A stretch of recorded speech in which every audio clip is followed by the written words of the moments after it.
Hi everyone, if you are joining me today, you are here to do our spelling lesson for week 5. I can't believe we're already in week 5 of distance learning. That means I've been away from you guys for 6 whole weeks, which makes me really sad. But we are going to go ahead and get started with today's lesson. It is April 19th, 2020. The materials you're going to need today are your spelling log, a pencil, and then some color, red, blue, anything that kind of differentiates it from our pencil, okay? All right, so I went ahead and I set up my board just like you're gonna set up your learning log. So if you need to pause me and set up your learning log, then go ahead and do that now. Otherwise, I'm gonna continue. All right, the first word we're going to do today is the word wind. And I want you to listen to the sentence as I read. The ungodly are like the chaff, which the wind drives away. This is from Psalm 1:4, okay? All right, hands ready, materials down. Let's clap out the word wind. Wind, one syllable wind. W-I-N-D. All right, so get your pencil ready and let's write the word wind. Sounding it out. W-I-N-D.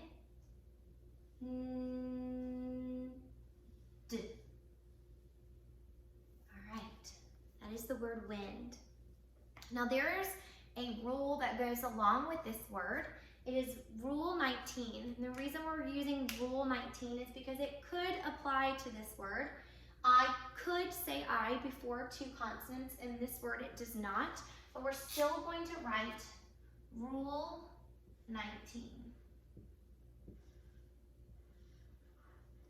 So go ahead with your color that you've chosen, write Rule 19. I may say I before 2 consonants. All right, we think to spell wind, we say wind.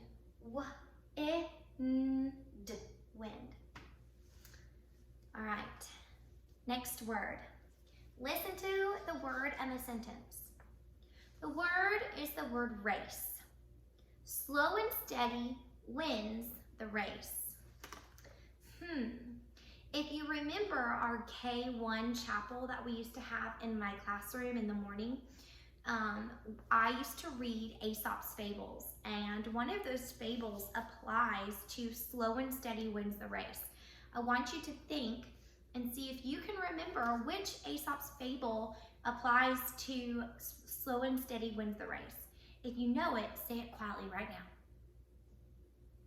All right, if you said tortoise and the hare, you are correct.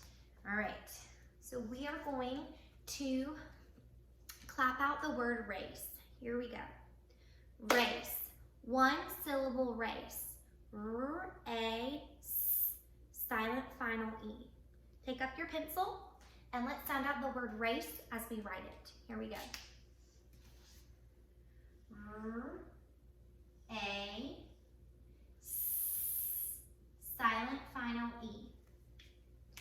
All right, there are markings for this word, so I'm going to go ahead and get my red pencil ready. And this silent final E is doing 2 jobs. The first job it's doing is that it's making this A say A. So I'm going to double underline the E and rainbow to the A. Why do I do this? Because the E is making the A say A. The second job it's doing is that it's making this C say its second sound. The C is saying S. So I'm going to go ahead and underline that C so I know that that C is saying S and not K. Okay? So this, anytime we have silent final E, it is Rule 7. Hopefully you remember this from us doing it in class. This is the word race. We think to spell race, we say race.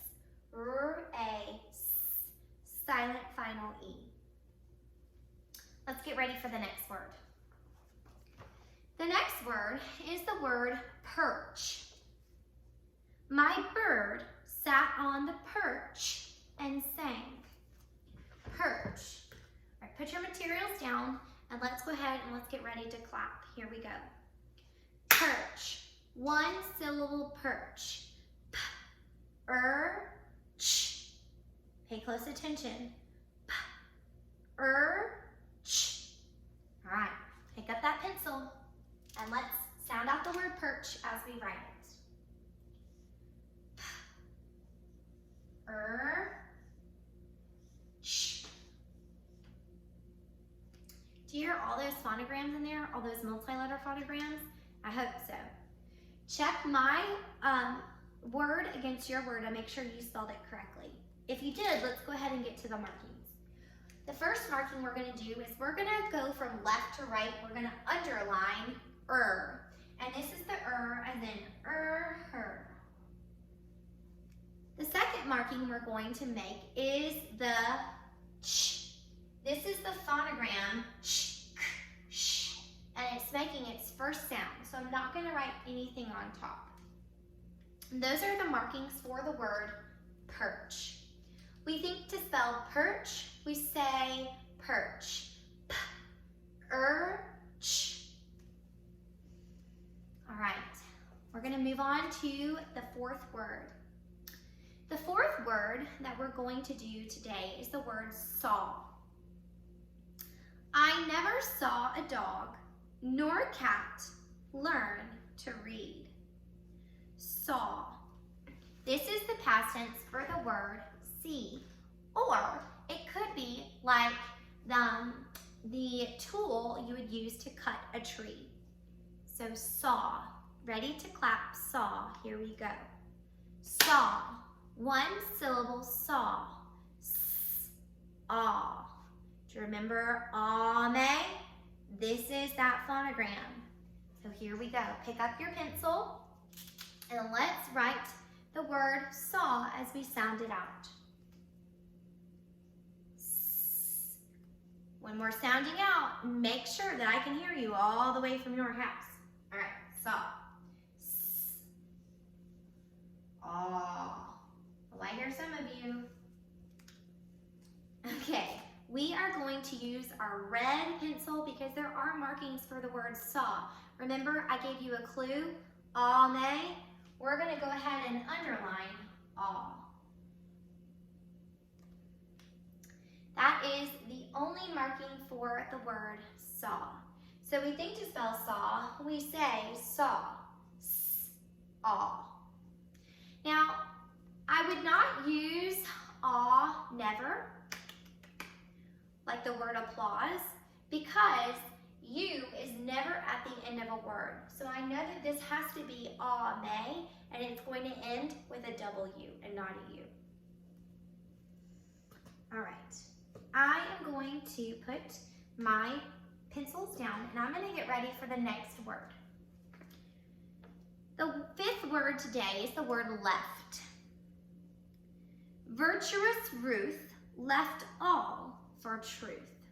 Now this can be the word left, as in the left side of the paper. This can also be left, like you left your house. So the past tense for leave, okay? It's spelled either way. So when you go to make your sentences, you can choose to use it either way. All right, so I want you to put all your materials down and get ready to clap with me. Here we go. Left. One syllable left. L-e-f-t. Left. Pick up your pencil and let's sound out the word as we write it. Here we go. L-e-f-t.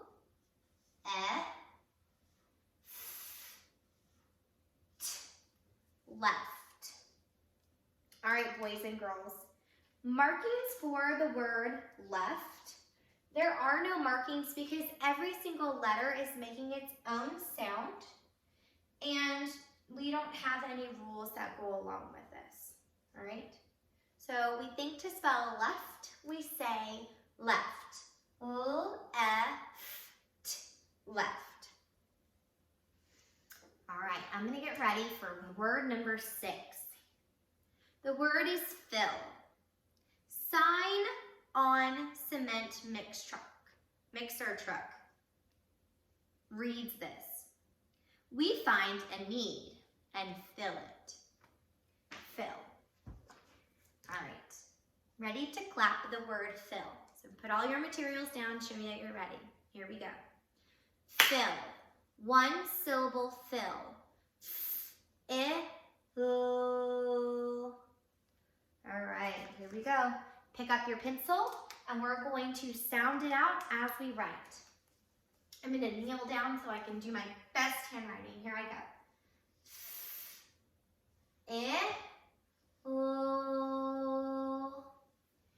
Now, once I've written it, I know that there are markings for the word fill. Now, I'm not going to mark anything on the word fill, but there's a rule that goes with this word. We often double L after a single vowel, and if you remember, that is rule 17. So go ahead with your red or whatever color you have on hand, go ahead and write rule 17 for the word fill. Woo! Almost dropped my marker. All right, we think to spell fill, we say fill. Now remember, you're not saying you're not doubling the sound. When we have two letters together that are the same, then they just say the same sound together. So you're just making one sound. It would sound silly otherwise. All right, the next word is the word part. A fool and his money will soon part. Part. Ready to clap, part. Part. One syllable part. P-R-T. All right. Did you catch that phonogram? Pick up your regular pencil and let's sound out the word part as we're writing it. Here we go. P-R-T.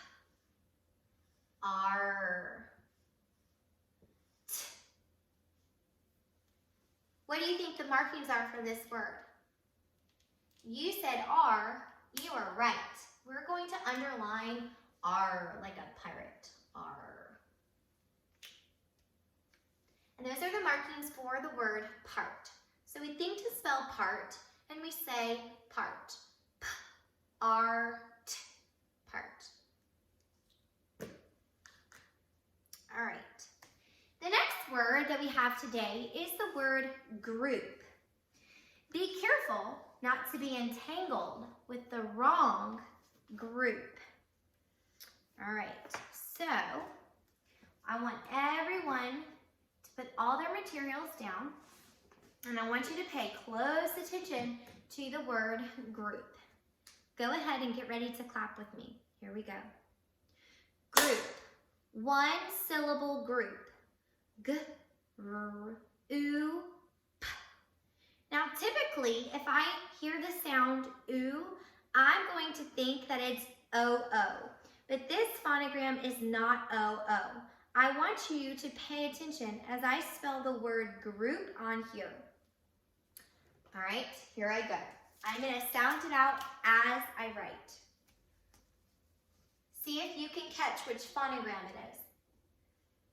G-R-U.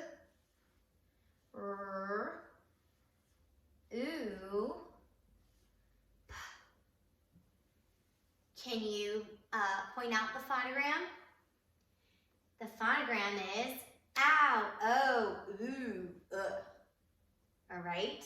So with my red pencil, I'm going to go ahead and underline ooh. And let's do the motions together as we do that phonogram. All right.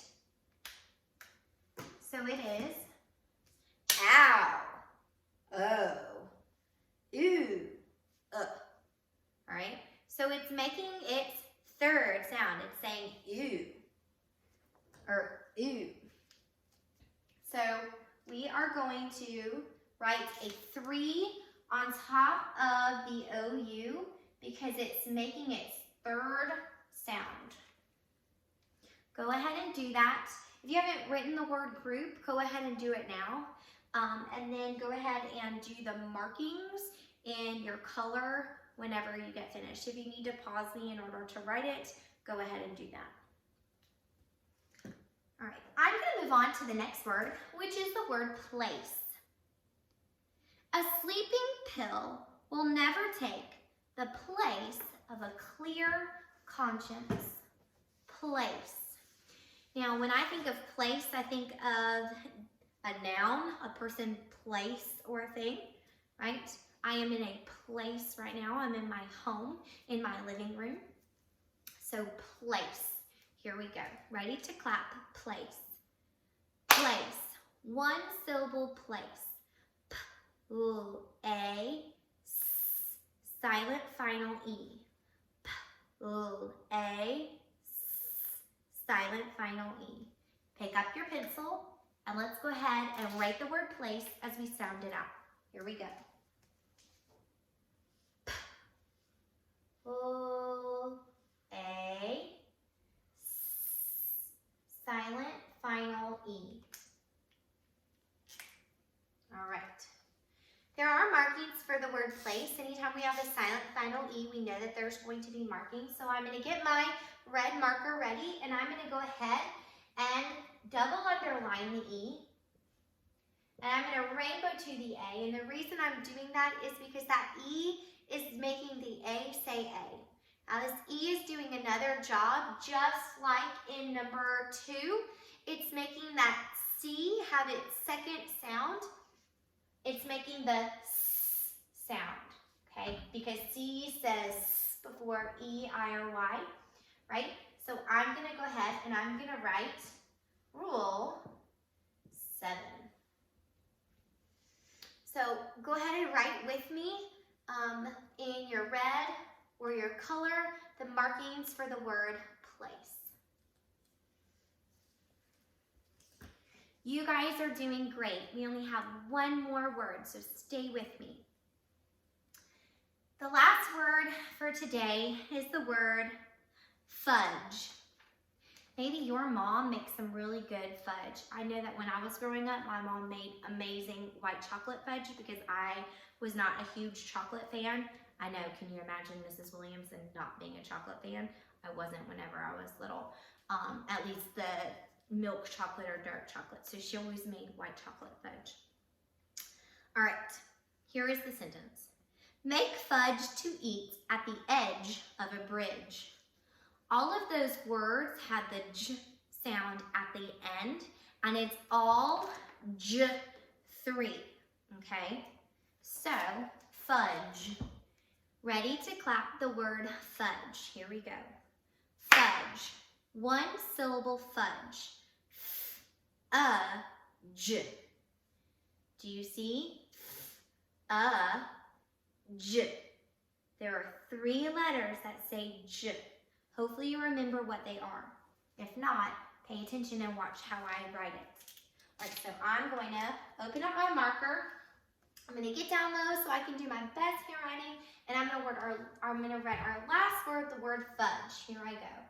Remember when you're making the letter F, that you're not making it like a T, or I'm sorry, like an R. It should not look like that, right? That's silly. So when I'm making the letter F, remember I'm going to start with that shepherd's staff, like that, and then I'm going to cross right above the midline. So, and then this is J3, which is D, G, E. So J. Now, I just gave you a really big hint that J3 is in this word, so I'm going to underline it. Because that tells me that those letters all make one sound. Okay. Now, Rule 23 says, 3-letter J is used only after a single vowel that says a, or And because this U is saying then we know that this J is going to be the 3-letter J. So we are going to write rule 23. Now, Miss Williamson is not very familiar with that rule because not a lot of our words have to do with J3. So I'm learning new things all the time, just like you. All right. That ends our spelling lesson for today. But remember, what I want you to do is I want you to take 2 of these words and I want you to make 2 quality sentences for me. So one sentence that has one of these words, and then your second sentence should have another one. Remember, you can use as many words as you want to as long as it makes sense. Don't forget, sentences begin with capital letters and they end with end marks.